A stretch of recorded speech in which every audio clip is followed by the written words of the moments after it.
ये फिल्म वहीं से शुरू होती है जहाँ पे इस फिल्म का पिछला भाग एलियन खत्म हुआ था। अगर आपने इस मूवी के प्रीक्वल प्रोमीथियस, एलियन कोवेनेंट और एलियन नहीं देखे हैं तो पहले उन्हें देखिए, लिंक आपको डिस्क्रिप्शन में मिल जाएंगे। आइए अब देखते हैं एलियन मूवी का अगला भाग, एलियंस। एलियन फिल्म जहां खत्म हुई थी उसके 57 साल बाद रिप्ली अपने स्पेस शटल में अनंत अंतरिक्ष की गहराइयों में बस बहते जा रही थी। तभी उस शटल को वेलेंट यूतानी कॉरपोरेशन का एक बहुत बड़ा रेस्क्यू स्पेसशिप अपनी ओर खींचने लगता है, और ये वही कंपनी थी जिसके लिए रिप्ली काम करती थी। और फिर रेस्क्यू टीम शटल के अंदर प्रवेश करती है। उन्हें स्लीपिंग चैम्बर में रिप्ली नजर आती है। उसके बगल में उसकी पालतू बिल्ली भी पड़ी थी। रेस्क्यू टीम को पता चलता है कि रिप्ली जिंदा है। फिर रिप्ली को इलाज के लिए कंपनी के एक स्पेस स्टेशन पर ट्रांसफर कर दिया जाता है। वहाँ कुछ दिनों बाद उसे होश आता है। फिर उसके कंपनी का प्रतिनिधि बर्क उसे मिलने आता है। वो उसे बताता है कि वो पिछले 57 साल से गहरी नींद में पड़ी थी और उसका शटल बस यूं ही अंतरिक्ष में बहे जा रहा था। तभी अचानक रिप्ली के दिल की धड़कन बढ़ने लगती है। उसको एक दौरा सा आता है। वो चिल्लाने लगती है। उसके पेट के अंदर से वही एलियन बाहर आने लगता है, लेकिन तभी वो नींद से जाग जाती है। दरअसल वो एक डरावना सपना देख रही थी। अगली सुबह बर्क उससे मिलने आता है। रिप्ली ने उसे उसकी बेटी के बारे में पता लगाने के लिए कहा था। रिप्ली जब उससे अपनी बेटी के बारे में पूछती है तो वो बताता है कि उसकी बेटी शादीशुदा थी, लेकिन उसकी कोई संतान नहीं थी और 66 की उम्र में 2 साल पहले उसकी मौत हो चुकी है। रिप्ली अपनी बेटी की मौत की खबर सुनकर काफ़ी दुखी होती है। वेलेंट यूतानी कॉरपोरेशन की स्पेशल जांच कमेटी की मीटिंग में रिप्ली से गहन पूछताछ की जाती है कि आखिर 57 साल पहले उनके अरबों रुपए के स्पेसशिप को रिप्ली ने न्यूक्लियर धमाके से क्यों उड़ाया था। कमेटी को रिप्ली की एलियन वाली कहानी पर विश्वास नहीं हो रहा था और सारे क्रू मेंबर्स को एलियन द्वारा मार देना और केवल रिप्ली का बच के निकल के भाग जाना उनकी समझ से परे थी। कमेटी कहती है कि उनकी टीम ने रिप्ली के शटल की गहन जांच की है, उन्हें एलियन का एक अंश तक नहीं मिला। इस पर रिप्ली बताती है कि एलियन को उसने इंजन के ब्लोअर से जलाकर गहरे अंतरिक्ष में गिरा दिया था। कमेटी आगे बताती है कि जिस प्लेनेटॉइड पर रिप्ली एलियन के होने का दावा कर रही है उस प्लेनेटॉइड पे कोई जीवन है ही नहीं। इस पर रिप्ली चिढ़ते हुए कहती है कि उस प्लेनेटॉइड पर कभी कोई जीवन था ही नहीं।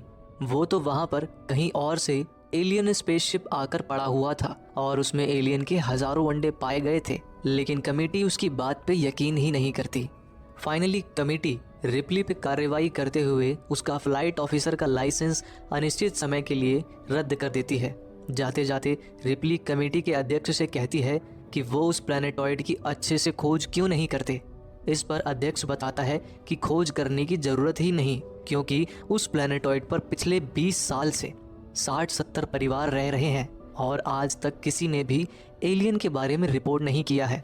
वहाँ बसने वाले परिवार दरअसल प्लैनेट इंजीनियर्स थे जो वहाँ जाकर वायुमंडल को सांस लेने योग्य बनाने के काम में लगे हुए थे। ये सुन रिप्ली सख्ते में आ जाती है। फिर उधर प्लेनेटॉइड में जहाँ पर 60-70 परिवार की कॉलोनी बसी हुई थी, वहाँ एक परिवार अपनी गाड़ी से जा रहा होता है। वो परिवार अपने बच्चों के साथ घूमते घूमते कॉलोनी से दूर वीराने में निकल आया था।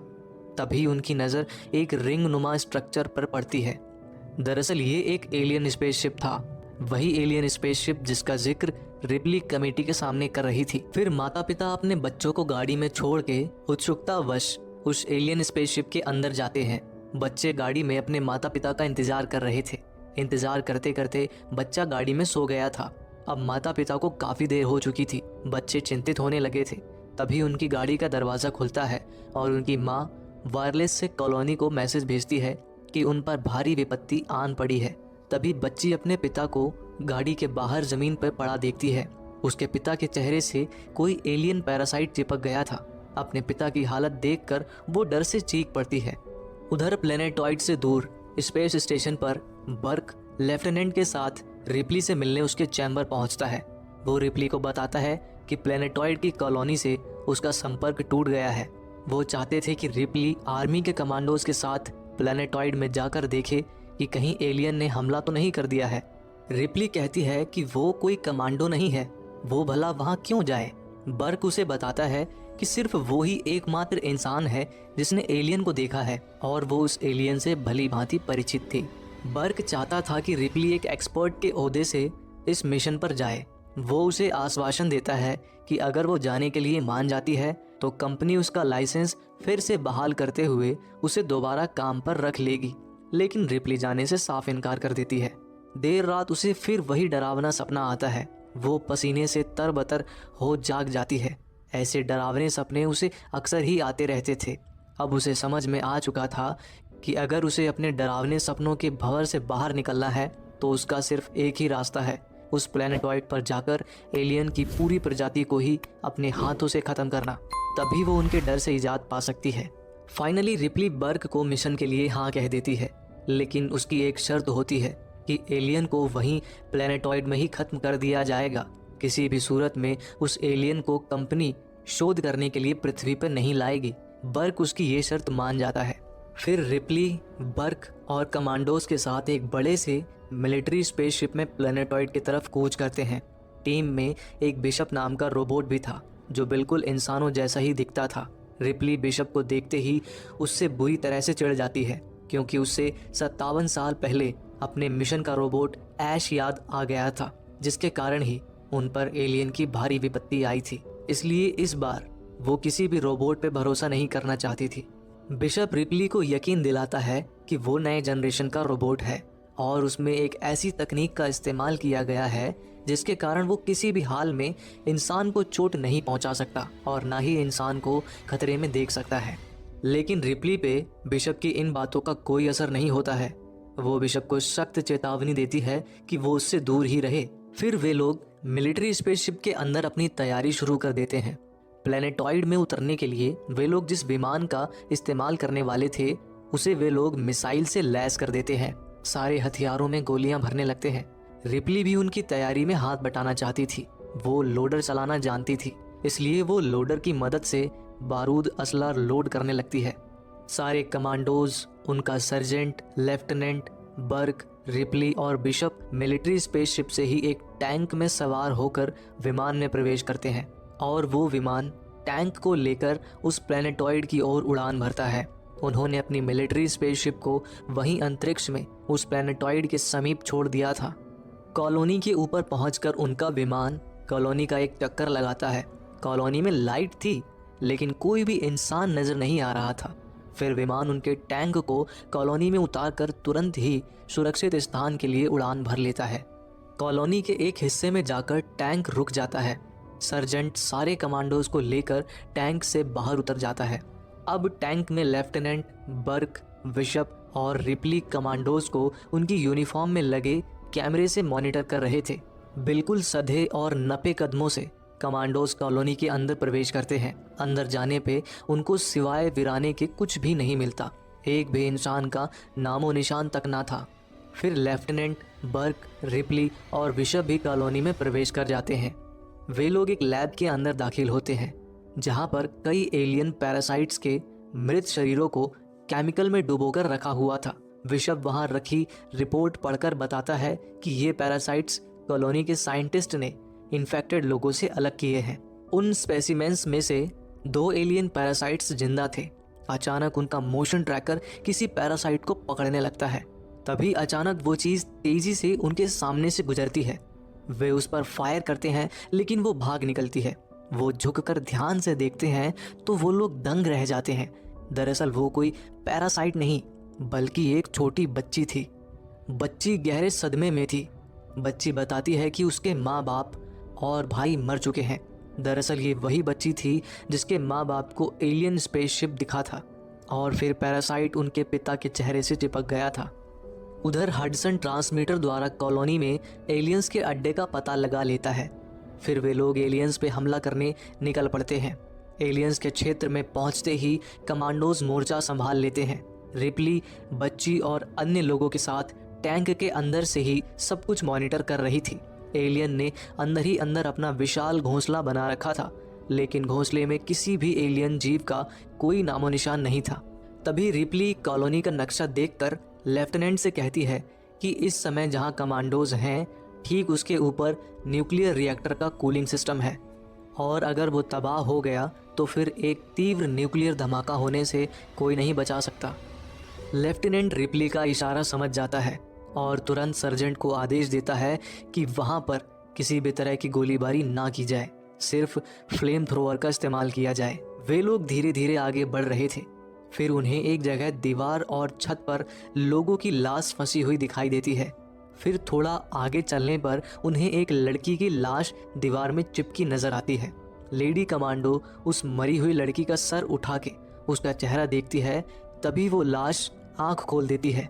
वो लड़की जिंदा थी और वो मौत की भीख मांग रही थी। तभी उसकी छाती फाड़कर एक एलियन उसके भीतर से निकलता है। रिप्ली मॉनिटर से ये सब देख रही होती है। उसे उसके साथ 57 साल पहले की घटना याद आ जाती है। सर्जेंट तुरंत ही फ्लेम थ्रोवर से एलियन को उस लड़की की लाश के साथ ही जला देता है। इसके साथ ही उस वीरान घोंसले में हलचल शुरू हो जाती है और एक एलियन दीवार से निकलकर लेडी कमांडो पे झपट्टा मारता है और उसे खींच के ऊपर ले जाने लगता है।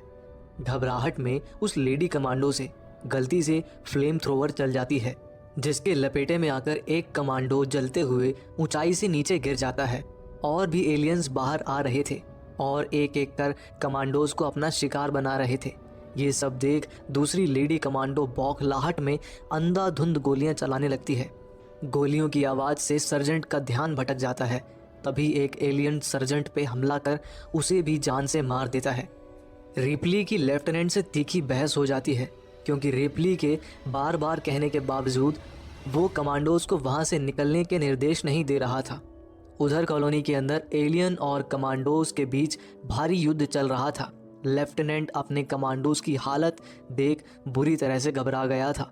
फाइनली रिप्ली लेफ्टिनेंट का कॉलर पकड़कर उसे कोसते हुए खुद ही टैंक को चलाकर कमांडोज के पास जाने लगती है। रिप्ली दीवार तोड़ते हुए कमांडोज तक पहुंच ही जाती है। कमांडोज टैंक में आ जाते हैं। जाते जाते एक एलियन उन पर हमला करता है, लेकिन कमांडोज की गोली से मरते हुए एलियन के शरीर से एसिड की फुहार निकल पड़ती है। उस एसिड की बौछार से एक कमांडो वहीं जलकर दम तोड़ देता है। रिप्ली अपनी पूरी शक्ति लगाकर टैंक को तेजी से वहां से भगाने लगती है।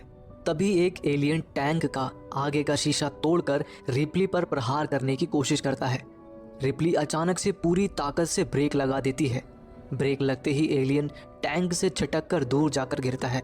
रिप्ली तुरंत ही उस एलियन को रौंदते हुए आगे बढ़ जाती है। फिर वो कॉलोनी का दरवाज़ा फोड़ते हुए कॉलोनी से बाहर निकल जाती है।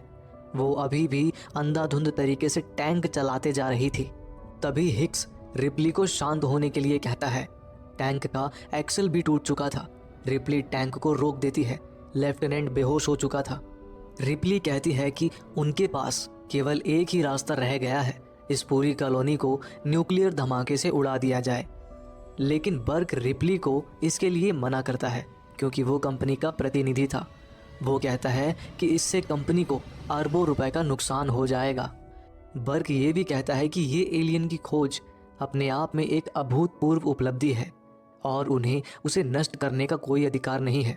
हिक्स, जो सर्जेंट के मरने के बाद इस मिशन का इंचार्ज बन चुका था, बर्क की दलीलों को नज़रअंदाज करते हुए न्यूक्लियर ऑपरेशन का आदेश देता है। वे लोग घायल लेफ्टिनेंट और बच्ची के साथ विमान का इंतजार करने लगते हैं।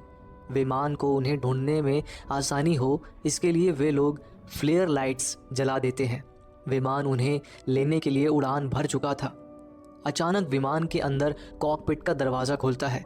पायलट जैसे ही पलटती है, उसकी आत्मा सुन्न हो जाती है, क्योंकि दरवाजे पे एक भयानक एलियन खड़ा था। इससे पहले कि पायलट अपना बचाव कर पाती, एलियन उसके टुकड़े कर देता है और विमान सीधे आकर कमांडोज के सामने ही क्रैश हो जाता है। वे लोग बाल बाल बचते हैं। फिर वे सभी बचे कुचे हथियारों के साथ कॉलोनी के एक हिस्से में अपना डेरा बना लेते हैं। रिप्ली पूछती है कि अगली मदद उन तक कब तक आ सकती है। हिक्स बताता है कि 17 दिनों में। बिशप कहता है कि इस बीच वो एलियन पैरासाइट्स पर अपनी रिसर्च जारी रखेगा। बिशप की पैरासाइट्स में बढ़ती दिलचस्पी देखकर रिप्ली को एक पल के लिए नॉस्ट्रोमो स्पेसशिप के रोबोट ऐश की याद आ जाती है। फिर वो हडसन से पूरी कॉलोनी का नक्शा ढूंढने को बोलती है। नक्शा देख के वे लोग दरवाजे पे ऑटोमेटिक गन्स फिट कर देते हैं। देर रात कुछ एलियंस उनके एरिया में घुसने की कोशिश करते हैं और ऑटोमेटिक गन्स से मारे जाते हैं, लेकिन उनके 4 में से 2 ऑटोमेटिक गन्स की सारी गोलियां खत्म हो जाती हैं। फिर बिशप उन्हें एक बहुत बुरी खबर सुनाता है। वो बताता है कि कॉलोनी में न्यूक्लियर रिएक्टर का कूलिंग सिस्टम विमान क्रैश के धमाके से तबाह हो चुका है और अब से 4 घंटे में एक बहुत ही जोर का न्यूक्लियर धमाका होगा जिससे 30 किलोमीटर के दायरे में सब कुछ खत्म हो जाएगा। अब उनके पास एक ही चारा बचा था। उस प्लैनेटॉइड के समीप ही हवा में उनका जो स्पेसशिप तैर रहा था, उस स्पेसशिप से एक नए विमान को रिमोटली उड़ाकर उस प्लैनेटॉइड पे लाया जाए। इसके लिए बिशप एक लंबी पाइपलाइन से होता हुआ कंट्रोल टावर पहुंचता है। विमान लाने के कार्य में उसे 3 घंटे का समय लगने वाला था। बिशप कंट्रोल टावर से नए विमान को रिमोटली उड़ाकर लाने के कार्य में लग जाता है। उसकी कमांड पाते ही उधर स्पेसशिप में विमान हरकत में आ जाता है। बच्ची को सुलाने से पहले रिप्ली उसे एक जीपीएस ट्रैकर पहना देती है। थकान के कारण रिप्ली की आंख भी लग जाती है। जब वो जागती है तो पाती है कि लैब में मौजूद 2 एलियन पैरासाइट्स अपने स्पेसिमेन जार से गायब थे। अचानक से एक पैरासाइट उन पर हमला कर देता है। वो बाल बाल बचते हैं। लैब का दरवाज़ा किसी ने बाहर से लॉक कर दिया था। रिप्ली की गन भी बाहर छूट गई थी। रिप्ली सीसीटीवी कैमरे के आगे आकर इशारा करती है, लेकिन तभी बर्क वो मॉनिटर बंद कर देता है। रिप्ली ग्लास तोड़ने की भी कोशिश करती है, लेकिन वो तोड़ नहीं पाती है। वे पैरासाइट्स उन पर कभी भी हमला कर सकते थे। तभी उसकी नज़र स्मोक डिटेक्टर पर जाती है। वो लाइटर की फ्लेम स्मोक डिटेक्टर के नीचे दिखा देती है। इससे फायर अलार्म बज उठता है। हिग्स और बाकी लोग तुरंत उनकी मदद के लिए लैब की ओर भागते हैं। उधर लैब में एलियन पैरासाइट रिप्ली पे झपटने लगता है। वो अपनी पूंछ से रिप्ली के गर्दन को कसने लगता है। दूसरा पैरासाइट बच्ची की तरफ बढ़ रहा था। वो उसे टेबल से दबा देती है।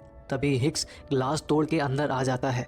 रिप्ली को एलियन पैरासाइट्स के चंगुल से छुड़ाकर वे लोग एक एक कर दोनों पैरासाइट्स को मार देते हैं।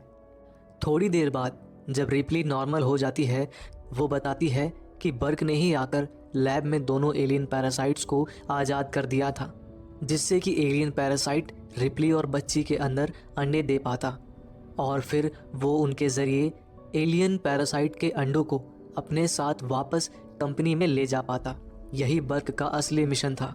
इससे पहले कि वे लोग बर्क को उसके किए की सज़ा दे पाते, एलियन उन पर हमला बोल देते हैं, जिसमें हिग्स, बच्ची और रिप्ली के अलावा सब मारे जाते हैं।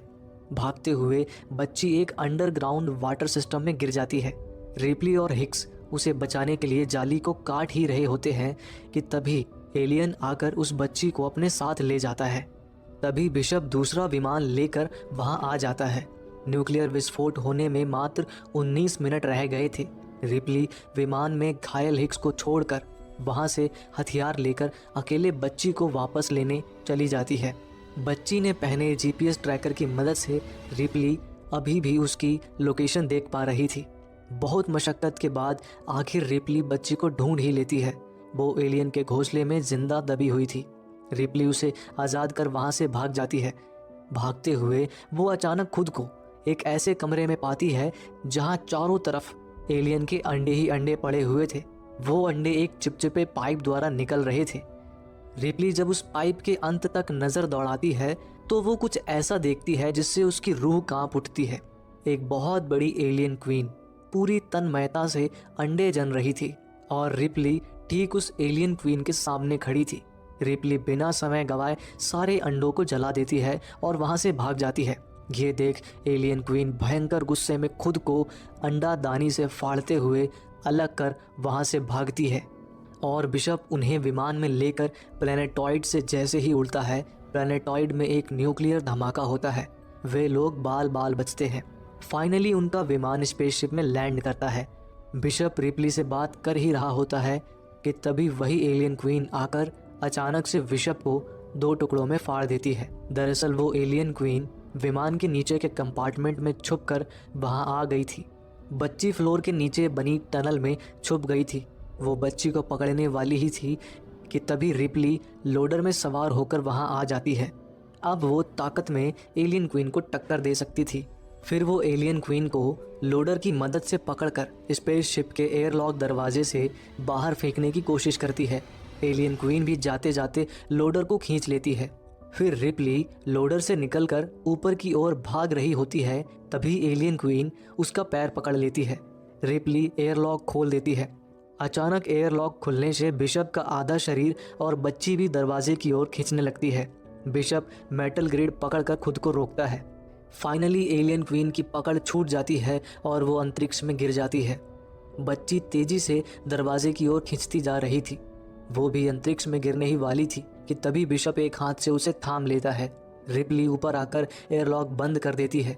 वो ये देख दंग रह जाती है कि बिशप ने अपने शरीर के 2 टुकड़े होने के बावजूद बच्ची को बचा लिया था।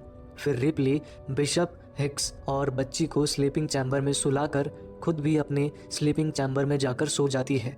उनका स्पेसशिप अपनी मंजिल की ओर निकल पड़ता है और ये मूवी यहीं समाप्त हो जाती है।